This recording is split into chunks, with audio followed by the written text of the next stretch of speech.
You ever speak to someone that got you so jazzed up that you felt like you could conquer the world once you were done talking to them?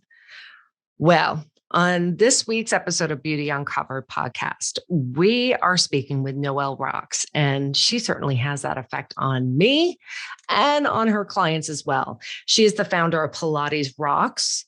But I think for me, her journey in her career from being an athlete to going into being a stunt woman to starting her own business and all the different trials and tribulations that she has gone through, and yet still is making people smile and laugh and making them believe that they can do something that they didn't think they could do before. I mean, don't we all need someone like that, right? So with that being said, enjoy this conversation because I certainly did. So Noelle, I was reading that someone had labeled you as indomitable, which I feel like is a really true statement from reading everything about you. Well, it was actually a client that brought up the word, and I think there's a sense of with me, I'm just not a quitter. So no matter what knocks me down, I just kind of bounce back up and somehow use it for, bettering myself and those around me. And the last 2.5 years have really tested me. And I'm going to be honest, I'm tired, but everybody's like, but you're indomitable. So you got to keep going. So I just keep moving forward. My mom calls it the unsinkable Molly Brown kind of syndrome. It's like just constantly moving and moving. But I mean, really, if you look at your life, I mean, I think of you were in college, you were a gymnast. You moved on to being a stunt woman. Oh yeah, that was a fun story. For a short term, I lived in Hawaii and I had an agent. I was doing commercials and just kind of some fun stuff. And I kind of got discovered by accident and they found out that I was an ex-elite gymnast. And it was really cool being in Hawaii because I was the only female in the Hawaii Stunt Association. So I could do trampoline and I could twirl in the air and do kind of fake martial arts. So I had a lot of fun with them. And I actually ended up doing a show. I was Cheryl Ladd's stunt double, which was really hilarious. Ooh, was this for any particular film or was it a series? TV series that went straight into syndication called One West Waikiki. It was kind of a cop drama show. And so I did a lot of silly things where like I go into a warehouse and something falls on her. I would be the double and like debris falls on her. And then she emerges. I've jumped off of yachts over water onto decks, like running away from the bad guys or chasing the bad guys. Is it something that you felt like, okay, this is just a gig that I was doing for a little while, but you were trying to go on from there? Or did you have a certain plan at that point? I was a hustler, so I just did it because I thought it was fun. Honestly, I did not continue with it here in LA because when I say hustle, it's a lot of time. You have to be on sets a lot and it's actually kind of crazy dangerous. And I ended up pursuing more of my career in wellness. Again, the gymnast part of me, I could do a lot of cool things, but it didn't really feed my passion it's a lot of waiting around, as you know, from film and television. So what made you get into the wellness Pilates? Because I'm going to tell you a secret. So I used to be in the fitness industry. Okay. And I actually, now back when there was the whole Pilates lawsuit and then everybody could use the Pilates name. I mean, I was teaching all kinds of things. It was personal training. And I remember I was trained in mat Pilates, not the same as using the machines. Of course, that intimidated me. Actually, mat Pilates is the hardest part. I love mat Pilates. I really enjoy. Actually, I found it very transformative. Very transformative. I had been doing stuff for so many years, but for me, what it did for my posture, what it did for my longevity when I was doing exercises because of the core exercises, like what made you discover this? Well, having been an elite gymnast, I think like right when I was wrapping up my career in college, there was aerobic classes that were held at the university. And I used to just go and bop around because I needed an outlet because I'm used to flying through the air. And from that, one day a teacher didn't show up and they said, hey, that bouncy girl in the back, bring her up. So my technical wellness fitness career post athletics started in teaching aerobics, jumping around back when high impact aerobics was a thing. And then pretty early on, I discovered somebody took me to a Pilates studio and it looked a little like very weird chains and pulleys and fuzzies. And I got to have a session and I said, oh my God, I've been doing this my whole life as a gymnast because of the acrobatic nature of Pilates and the core strength. And it just spoke to me. And even though I was also in fitness as a personal trainer many years, it was the Pilates that really I resonated with the most. And it's been my passion ever since. And I also feel like it transitions into adulthood. I don't know, I'm 50. So I sit there and I think, as I get older, that is a lot. I'm not going to say easier, but easier on my body, for an exercise. Honestly, I always say Pilates. I mean, the marketing of Pilates is, achieve the long, lean muscles and the sculpted and the ballerina body. That's all true. But the best kept secret about Pilates is it's probably the most anti-aging thing anyone can do. Men, women, all ages, all fitness levels. Because the cool thing about core work, though, at least the way in my method is we work very specific stabilizers from the inside out. So it holds you together. So as you get aches and pains in the joints or postural issues, injuries, being overweight, tightness, when you start to work your infrastructure, it creates better posture, better balance, more balance in the body, and it allows you to keep doing what you love to do. Because I feel you on the age thing. I'm 54 and people think I have the ass of a 30-year-old and it's Pilates. And I wish I did. Yeah. It's so funny. I kid around about it because I did the fitness industry for about 15 years.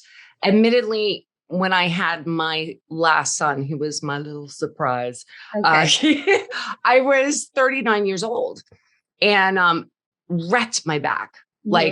I literally had no control of a leg during the time that I was pregnant. I had to be bedridden. Oh, no. And afterwards, I still had issues. Probably did not keep up on that whole thing to make it better. And I just didn't go back to it. And it's so funny, when I kid around about it, because I was so into it. You got to pay me to work out, man.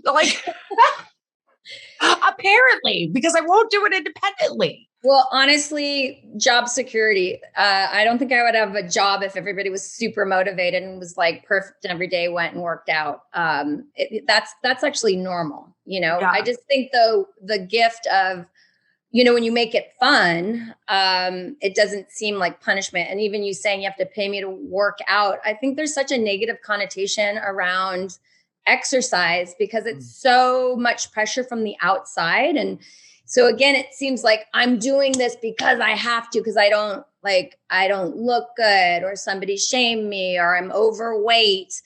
And I try to get people to change their perspective about, well, do it as a gift to yourself. We only have one body and we better take care of it. And it's an amazing machine. So strengthen your machine and get the joy out of moving versus it's only about something I have to do.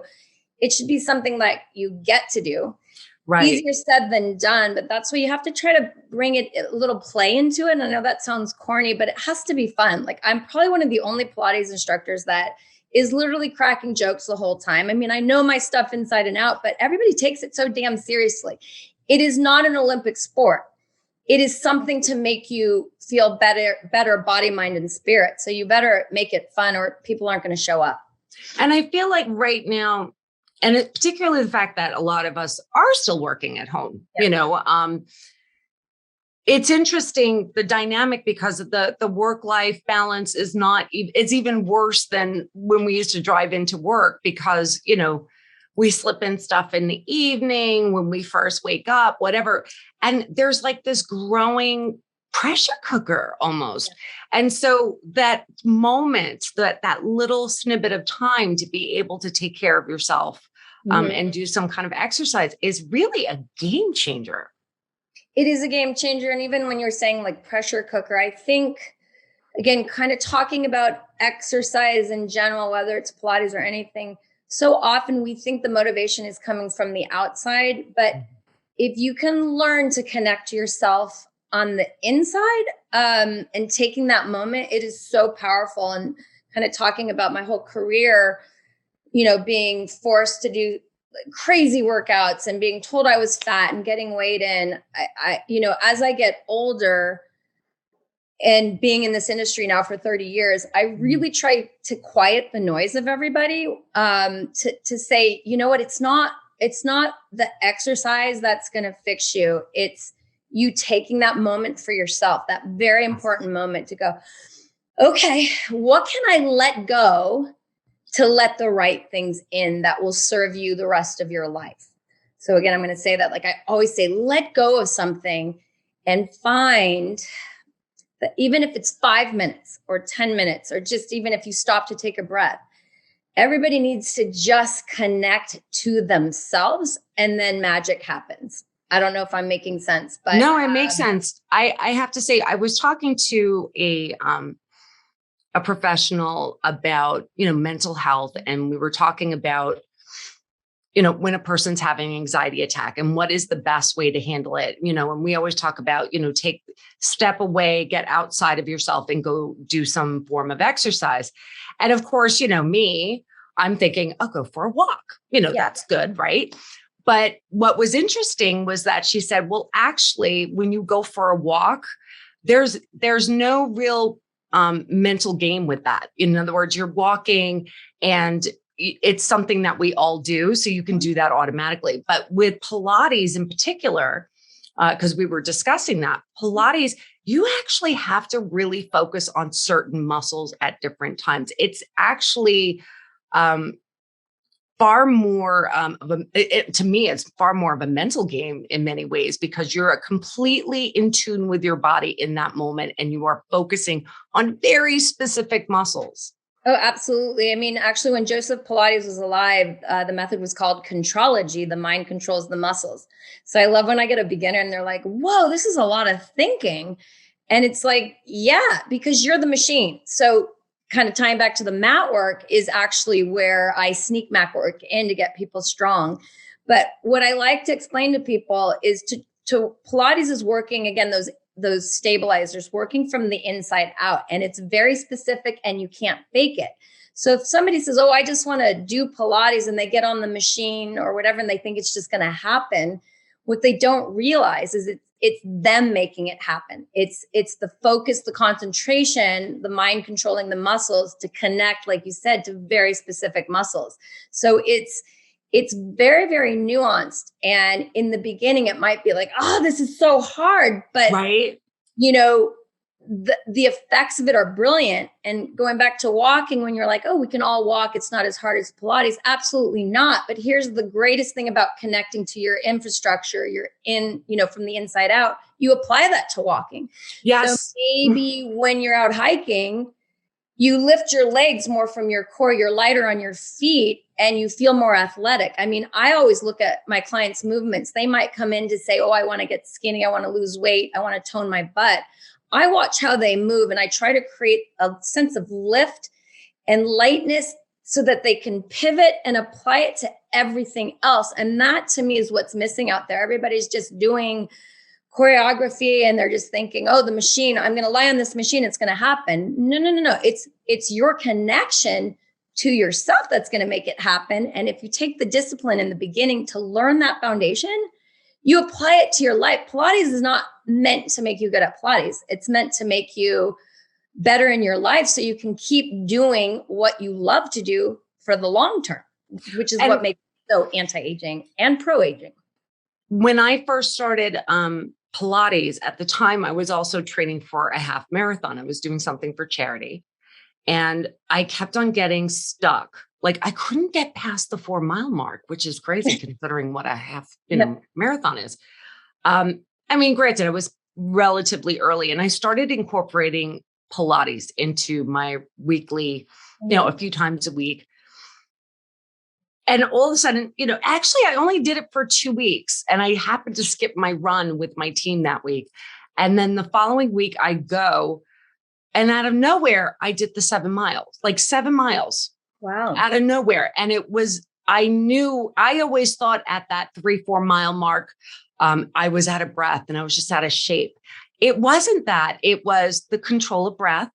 Mm-hmm. It was the core strength. My back wasn't failing me. I was able to kind of keep my body moving.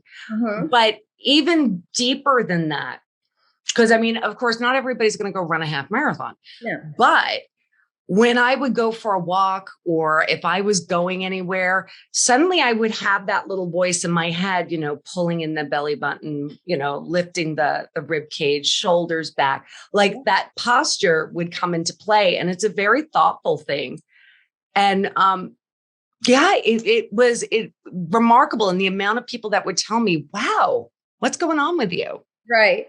Well, it's not only thoughtful, it's powerful. Right. And when you just said, belly button in and shoulders back, the coolest thing about Pilates is to know that your butt is actually your core as well. I get a lot of people who think your core is just your abs and you hold a plank.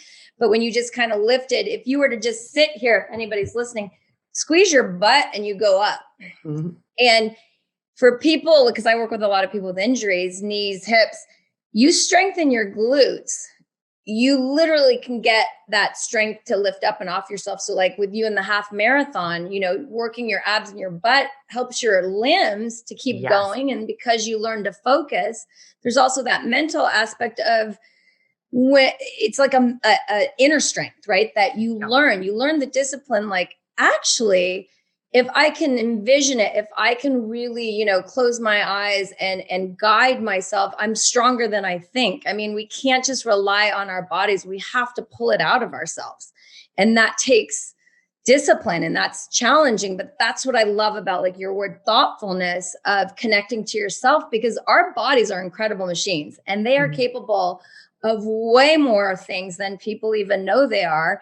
And it can happen at any time. It's not like it's never too late. Like, oh, I don't want to do Pilates. I was never an athlete. You can start working out at any age. And that's what's so cool is that I want to make everybody feel like they're an athlete in their own life, I have to say the first time. You look better in your pants too. That is very true. And I like that. I like having clothing fit me a certain way. And that's always nice.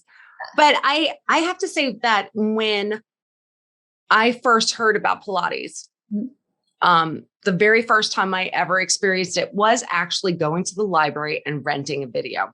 And it was like something like Pilates for Dummies. But it was a great way to start. It was a very basic, great way to start. And it was that introduction that made me go, oh, hey, I think I might need to investigate this. It was a really, it was very quick how much of a difference it made. Yeah. And again, going to the simplest moves of Pilates, like the moves like Joseph Pilates created on the mat early on, those really, again, are the kind of part of the magic formula because it's you and your own body weight and you're not relying on something else thinking that that's going to get you strong. It forces you can either sit up or you can't. Right. So it's funny during what I call deep COVID, like the week after we got shut down in March of 2020, obviously everybody went online and I had a huge booming studio and a huge clientele that I had to serve. So all of a sudden I was thrown into exercising and serving my clients. And I ended up doing 40 workouts in a row, like live each time. And then we had them recorded, but it was unbelievable. The transformation it had on me forcing me to work out every day. And it changed everybody's lives. And it was just, we created this whole community and we weren't working on the big fancy equipment that I own, on my $9,000 machines. We were literally all together on a mat. And I did a lot of, theory for everybody and everybody kind of fine tuned their own machines. And again, that's the big hidden secret. So is that accessible still? Are there classes that people that what's so funny is those 40 workouts they're still available. Like we have it as a $99 special now. I'm like, hey, I'm selling my tapes. And obviously the production quality I was thrown into it. But the amount of teaching I did, because I had nobody cutting me off, we did it as a webinar. They're actually priceless. And they're some of the hardest workouts a lot of my clients said they've ever had. And a lot of people lost weight. They got stronger during COVID versus, a bigger population who gained weight and got inactive. But again, it was just us on a mat using our body weight and some lightweight props. It was really kind of magical, and it brought me back to my passion for my method. That is amazing. Mm-hmm. You know what I also would love to touch on is the fact that as we get older, functional fitness is a huge thing. Mm-hmm.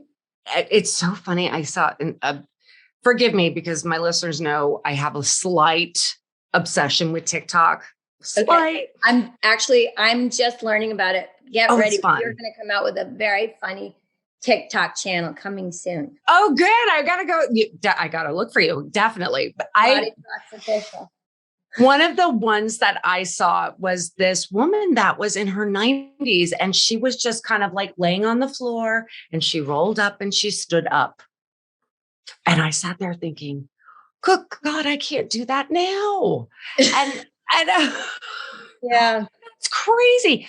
And it really made me think, as I get older, I don't want to be somebody that is like kind of not out there and not getting out in the world, and when I get older and I'm retired one day, I want to be active. I want to have fun. I want to be able to go out and do things. And I unfortunately know with my parents, they had slowed down so significantly with their physical health that I don't want to repeat that. And Pilates really is a phenomenal functional fitness. Well, yeah, because you don't want to be dependent on having a safety alert necklace that, you're having to call the authorities saying, I'm down and I can't get up. That might be embarrassing at your age, right? So right. Think about Pilates, again, that's why the mat work with no fancy equipment. It is a secret weapon, and it really forces you to look at, can I sit up or not? And it's humbling because a lot of the most beginner mat workout moves, like you said, you couldn't get up. So it's really important to, again, look at your body, that there's this hidden power right in the middle of us. Lately I do teacher training, and we've been calling it the Wizard of Core instead of the Wizard of Oz. Like, core can do so much, and it's so underutilized. We all want to, we live in a world, we're forward, we're hunched, we're using our arms, we're using our legs, and oh gosh, my knees hurt. Well, your whole butt and your abs can lift you up off your knees. So there's like kind of this missing element in so many people's life, and it's so simple. But if you tap in to the Wizard of Core, you'll realize, this is our joke, you are the wizard. Like, you pull the curtain back, like, is it this workout? Is it that? Is it that fancy girl? Oh, my friend's doing this. Where's the answer for me to feel better, look better, get out of pain, and be able to get up?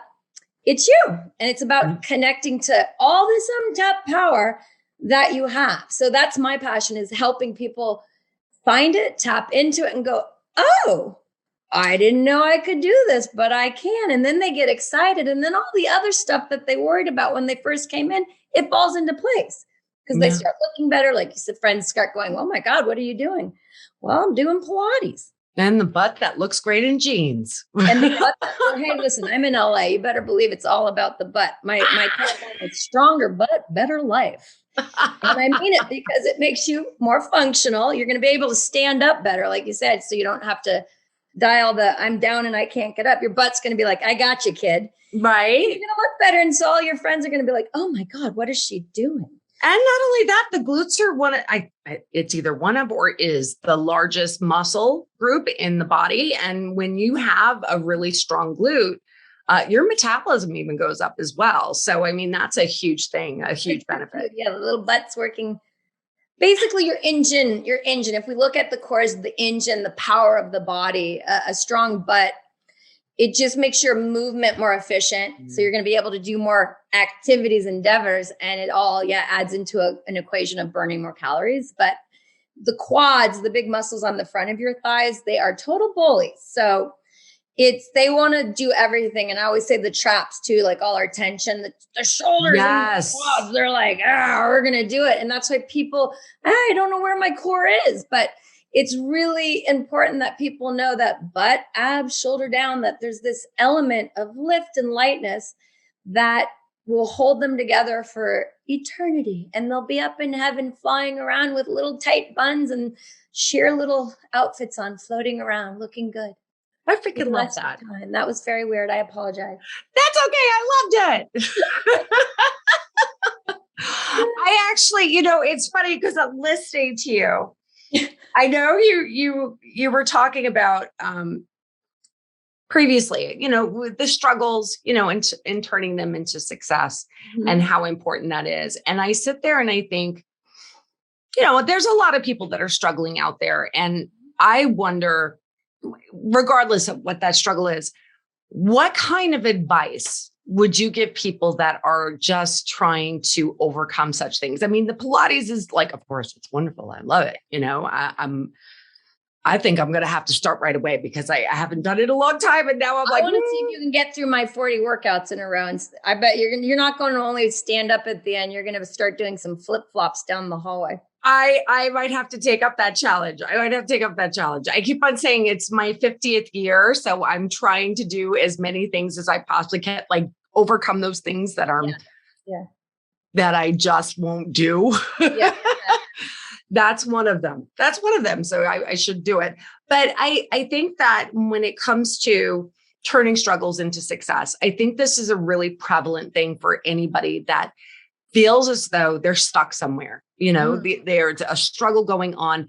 I mean, your mindset is amazing. You are just full of positivity, but what would you communicate to people in order to help them kind of overcome the mental barrier of that? Well, first of all, I think everybody needs to know they're not alone, that most of us are having a struggle in some way or another. We live in a society right now where it's a lot of smoke and mirrors. And what you see, it might seem like everybody else has it easier, poor me, or, we can really become a victim of our circumstances. Or we can use it to say, well, shit, this is unfair. Well, by the way, life is unfair. How can I use this as a kind of a springboard to move forward?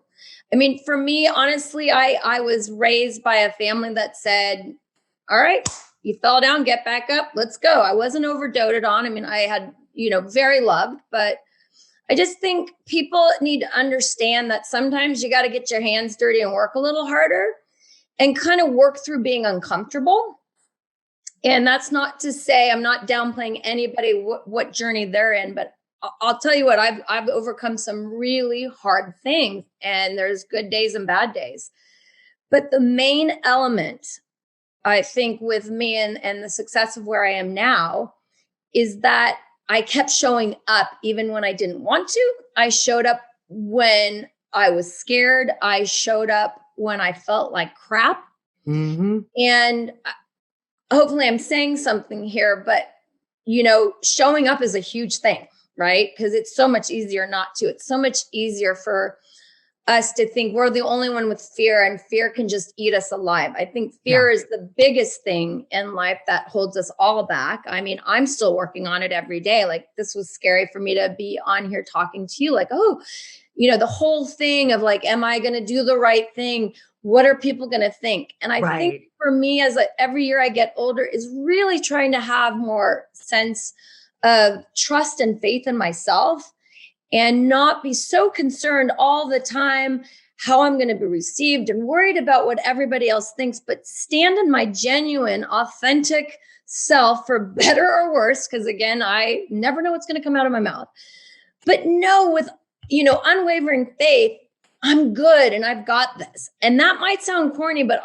all my young years as an athlete, I was told what was wrong with me, what I wasn't doing right, what I needed more of, what I needed to lose weight. My body didn't look right. And that's a really powerful message of negativity. Yeah. And I'm not going to say it was easy. I had a very hard time, and I still sometimes look in the mirror like, and then I'll see myself in pictures. I think I'm this big, huge person because I have a big personality, but I'm actually really teeny. But I have a little bit I'm still struggling to get over body dysmorphia from all those gymnastics coaches. But the point is if we all know that we're kind of in this together, and that I don't think there's any one perfect person out there, and that we're all kind of like, yeah, are you a little insecure? Yeah, I am too. But you still move forward anyways. You still go through that door and go, okay, I'm a little scared, but let's see what happens. If you fail, you go, well, that was bad. And you get up and you try again. Because I have fallen, obviously physically in gymnastics a lot, but I've had so many failures. But the one common denominator is that I never gave up. And I think if I could instill anything and everyone is like, don't even give that up. Giving up was never an option. Right. So I just think that life is such a gift and there's so much good out there. And what can we do to better ourselves and better everyone around us? And, I just lost my dad, a month ago, and it's been a real struggle to the fear and the sadness is just wanting to pull me down and back. And yet I'm going to look at this like, how can I create more joy for myself and my clients every day? Because this is it. Like, we're not meant to always just suffer, and again, having been an elite athlete, especially in gymnastics, it's about suffering. So as I apply it to my adult life and anybody I come into contact with, my clients, I work with high school kids, I'm starting to work with Girls Inc. and underprivileged kids, is how can I make their life better and have more fun and instill in them confidence and the beauty of like, there's more to them than they even know. They just have to tap into it and believe in themselves. Because I think too many people are criticized and then it beats them down. I want to lift people up. And even in the fitness world, there's about so many trainers. It's about shaming people. What I'm the big man. I'm, you're a loser. I came from that sport. It's like, no, I like to, I'm tough with my clients, but from a place of inspiration, like, come on, I want you to be amazing. I want you to be agile. I want you to have grace. That applies to men and women. How can you find grace and lift in your life? Because if you can find it from your core, it happens in your brain and your outlook changes. It's absolutely so simple. It's profound. It's funny because I think of like the whole showing up, right? Mm-hmm.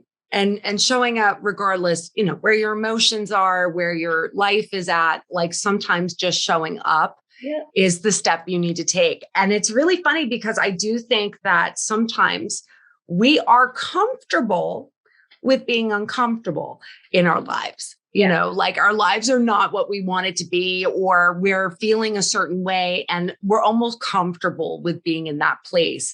And by showing up and stepping out of that, even when you're not feeling it, is really it's as simple as that sometimes. Oh, it is. To me, it is the most powerful thing, because if you look at situations where somebody had everything going for them, but they didn't show up, and then they went on a different path. Showing up is, I think if you looked at any successful person, it's that they showed up when they didn't want to, when they were uncomfortable, when it was inconvenient, when nobody was looking.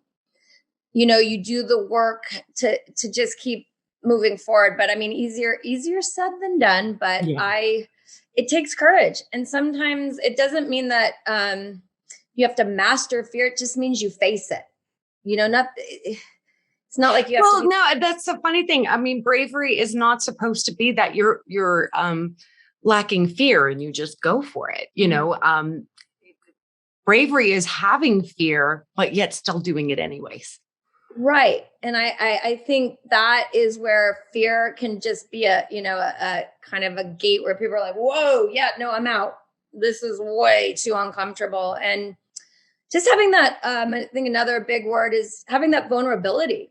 And, again, that vulnerability to be like, I don't know. Because I think if everybody acknowledged that, most of us don't know.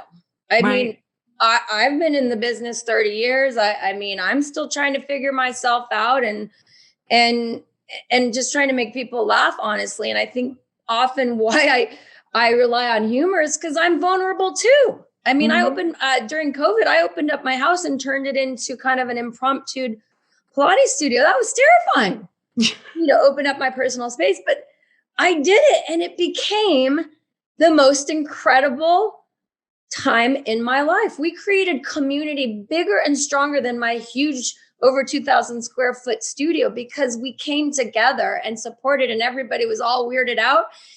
And we just did it. And it wasn't, it was awkward and it was messy at times, but we made it happen. So it's funny. There was a point in my life where I was very timid. I was afraid of everything. And I decided, for whatever reason, to go to beauty school. It was just, in my 30s, decided this was the route I was going to go. But I was terrified. Here we are, a bunch of kids, and they knew more than I did. I was a mess. And I remember in that moment, because I had already made the brave decision to do that, because to me, just starting all over again was scary. I made the decision that every single time there was something that they want us to do, and my instinct inside was to go, ooh. Yeah. I literally took a physical step forward and said, me. Yeah. Because I wanted to train my brain that whatever I was afraid of, I had to step forward. I had to be the one that did it, because it was a proof to me that there was nothing to be afraid of. If I failed, that's just a lesson. That's just a life lesson. And I get to do it better next time. Yeah. I mean, that's the hard thing is like, I think somebody could look at me and like, oh, she has this huge studio and all these clients like that. I didn't snap it. That was, again, showing up and making mistakes and overcoming hardships. And you just keep doing it. And it isn't easy all the time. Sometimes, what is the line? It isn't pretty being easy. Oh, wait, it isn't easy being pretty. I forget what But yeah, I mean, it just sometimes you just gotta like, what's the line? Good things come to people who work their asses off, and that's how it is. But I'm trying to get to the phase where maybe this, as you said, the struggle is real. Can I lessen the struggle a little bit and have a good time? So I'm always looking for keeping it fun. Well, Noelle, you are an absolute joy, like to the point where I'm like feeling so jazzed right now. Like I'm ready to go jump off and conquer the world. And I'm so grateful for you to come on here and share your wisdom and tell us about some of the benefits that people can have from all this, but just you. Thank you. Well, thank you. I mean, it was such an honor. I just love getting people active and making people happy. And I think people need more joy in their life, especially now. And sometimes you can find more joy in your life by going inward and saying, hey, I'm important. I matter. What can I do to really help myself? And not just thinking it's external things all around us that are going to help us, but we can help ourselves more than anything out there. And I think was the epiphany when I got out of college gymnastics and overcame, having issues was, I'm like, oh, wait a minute. I have a voice. So I think everybody just has to take baby steps, fall, get back up, and know it is a journey, but try to love yourself a little bit more. Oh boy, I'm really sounding corny now, but I'm still on that journey trying to love myself. I certainly love my clients and I have a lot of love from them, but I think it's still every person needs to start to really love themselves and the world will be a better place. Well, I want everybody to please go check out Noelle Rox on all of her social media channels and soon to be TikTok. I'm excited to see that and see what she has planned on there. Thank you so much. You're so welcome. And we're about to launch our Pilates Rox online. So even if you're not in Pacific Palisades, I'd love to kick your butt wherever you are in the world. And we want our butt kicked. Yeah. Well, thank you so much. Thank you.